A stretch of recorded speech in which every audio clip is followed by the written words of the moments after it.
नमस्कार। आज की इस बातचीत में हम एक बेहद खास विषय पर गौर करने वाले हैं। हम मौलाना मौदूदी की मशहूर तफसीर तफहीम उल कुरान के जरिए सूरह अल हिज्र की गहराइयों और उसके मुख्य विषयों को समझेंगे। बिना किसी देरी के चलिए सीधे इस पथ के ऐतिहासिक और आध्यात्मिक पहलुओं पर चलते हैं। आज के इस सफर का रास्ता कुछ इस तरह होगा। सबसे पहले हम इसकी ऐतिहासिक पृष्ठभूमि देखेंगे, फिर ब्रह्मांडीय संकेत, उसके बाद रचना और इब्लीस का किस्सा। वहां से हम अतीत की ऐतिहासिक चेतावनियों की तरफ बढ़ेंगे और आखिर में देखेंगे कि इन सबके बीच एक बेहतरीन सांत्वना कैसे दी गई है। चलिए शुरू करते हैं। तो सबसे पहले बात करते हैं पहले भाग की, यानी इस पूरे संदर्भ की ऐतिहासिक बुनियाद असल में क्या थी। जैसा कि इस मूल उर्दू तफसीर में बताया गया है, जब ये पथ सामने आया तब हालात बिल्कुल भी आसान नहीं थे।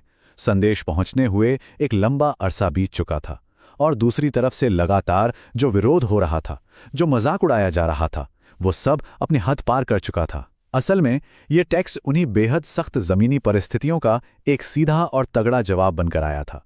अब इस नाम अल हिज्र पर आते हैं। इसका सीधा सा शाब्दिक अर्थ होता है द रॉक, यानी पथरीली जमीन। अब ये कोई हवाई बात नहीं है। ये एक प्राचीन और विरोधी सभ्यता थी जिसे थामूद के नाम से जाना जाता था। उसके भौगोलिक क्षेत्र का हवाला है। जरा सोचने वाली बात है, इसका नाम ही अपने आप में एक ऐसी ऐतिहासिक चेतावनी को दर्शाता है जिसके बारे में उस वक्त के लोग बखूबी जानते थे। यहाँ तफसीर में एक बात बहुत खोल कर लिखी गई है कि विरोधी राष्ट्र का लगातार मजाक, उनकी जिद और क्रूरता अपने चरम पर पहुंच चुकी थी। इस बुनियादी तनाव को समझना हमारे लिए बेहद जरूरी है। ऐसा क्यों? क्योंकि आगे आने वाले जितने भी ब्रह्मांडीय या ऐतिहासिक उदाहरण हैं, वो सब इस जमीनी अहंकार के ठीक सामने पेश किए गए हैं। ये एक काउंटर नैरेटिव था।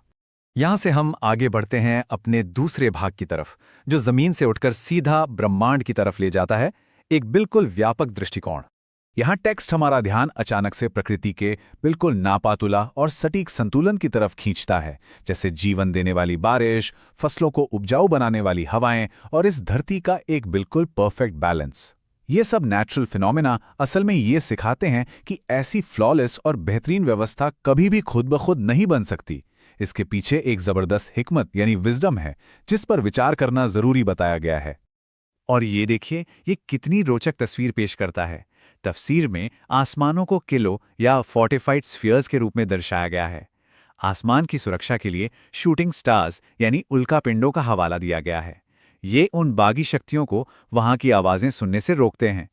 मतलब एक बेहद सुरक्षित, अनुशासित और सुरक्षित ब्रह्मांड का नक्शा खींचा गया है, जिसे भेदना नामुमकिन है। और अब आते हैं तीसरे भाग पर, जहां बात होती है रचना और इब्लीस की, यानी चेतना की उत्पत्ति आखिर कैसे हुई। इंसान और जिन की रचना के बीच की ये तुलना इस पूरे टेक्स्ट के दार्शनिक पहलू को बिल्कुल खोलकर रख देती है। एक तरफ इंसान है जिसे भाजी हुई मिट्टी और बदली हुई काली मिट्टी से बनाया गया, एक बेहद साधारण, ठंडी और शांत शुरुआत। वहीं दूसरी तरफ जिन है जिन्हें इससे बहुत पहले झुलसा देने वाली और बिना धुएं की आग से पैदा किया गया। इन दोनों के मूल तत्वों का ये जो जमीन आसमान का अंतर है ना, यही आगे चलकर सबसे पहले विरोध की वजह बनता है। तो ये पूरा घटनाक्रम आगे कैसे बढ़ता है, चलिए इस पर गौर करते हैं। पहला आदेश आता है कि फरिश्तों को इस नई मानव रचना को सजदा करने को कहा जाता है। फिर दूसरा स्टेप, इब्लीस इनकार कर देता है और वजह क्या बताता है? अपनी श्रेष्ठता और अपनी आग की फितरत का अहंकार। फिर तीसरा, इस अहंकार की वजह से उसे हमेशा के लिए धुतकार दिया जाता है। और आखिरी में इब्लीस मांगने पर इंसान को भटकाने की मोहलत भी पा लेता है। ये पूरा क्रम क्रिएटर और एक अहंकारी बागी के बीच की एक बेहद गहरी बातचीत को हमारे सामने लाकर खड़ा कर देता है। यहां से अब हम बढ़ते हैं चौथे भाग पर, जो है ऐतिहासिक चेतावनियां और अतीत के ठोस प्रमाण। अब इस टाइमलाइन को देखते हैं जहां फरिश्तों के सफर का क्रम बताया गया है। पहला पड़ाव होता है हजरत इब्राहिम के पास, जहां वो एक बेटी की खुशखबरी लेकर आते हैं। माहौल बिल्कुल खुशी का है, लेकिन सफर वहां खत्म नहीं होता। उनका दूसरा पड़ाव होता है हजरत लूट की एक भ्रष्ट और विरोधी बस्ती में। और तीसरा पड़ाव, सुबह होते ही वो पूरी बस्ती तबाह कर दी जाती है। ये टाइमलाइन एक बहुत बड़ी बात सिखाता है कि रहमत की खुशखबरी और इंसाफ का आखिरी कठोर फैसला दोनों एक ही डिवाइन प्लान का हिस्सा हो सकते हैं। इन मूल स्रोतों में दो और उदाहरणों का जिक्र है, कंपेनियंस ऑफ द वुड और कंपेनियंस ऑफ द रॉक की तबाही का हाल, ये वो लोग थे जिनकी ताकत का अंदाजा इस बात से लगाया जा सकता है कि उन्होंने पहाड़ों को तराशकर अपने सुरक्षित घर बनाए थे। उन्हें लगता था कि उन्हें तो कोई कभी नुकसान पहुंचा ही नहीं सकता। फिर भी अहंकार में सच्चाई को ठुकराने के कारण उनकी ये विशाल और शक्तिशाली सभ्यताएं मिट्टी में मिल गईं। उस दौर के मजाक उड़ाने वालों के लिए ये एक बिल्कुल स्पष्ट ऐतिहासिक चेतावनी थी। आखिर में हम आते हैं अपने पांचवें और आखिरी भाग पर, एक ऐसी स्थिति जहां इतने भारी विरोध के बीच सांत्वना और मानसिक शांति का समाधान दिया गया है। यहां आकर 7 दोहराई जाने वाली आयतों का एक बेहद महत्वपूर्ण आध्यात्मिक संदर्भ सामने आता है। इसे आमतौर पर सूरा अल फातिहा कहा जाता है।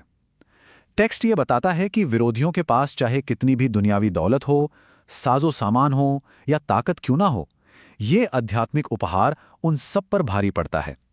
इसे पैगंबर और उनके साथियों को सबसे मुश्किल दौर में भी आत्मिक शांति और मनोबल प्रदान करने का एक अहम जरिया बताया गया है। ये उनका सबसे बड़ा अस्त्र था। तो इस पूरे विश्लेषण को समेटते हुए ये आखिरी सवाल छोड़ना बेहद जरूरी है।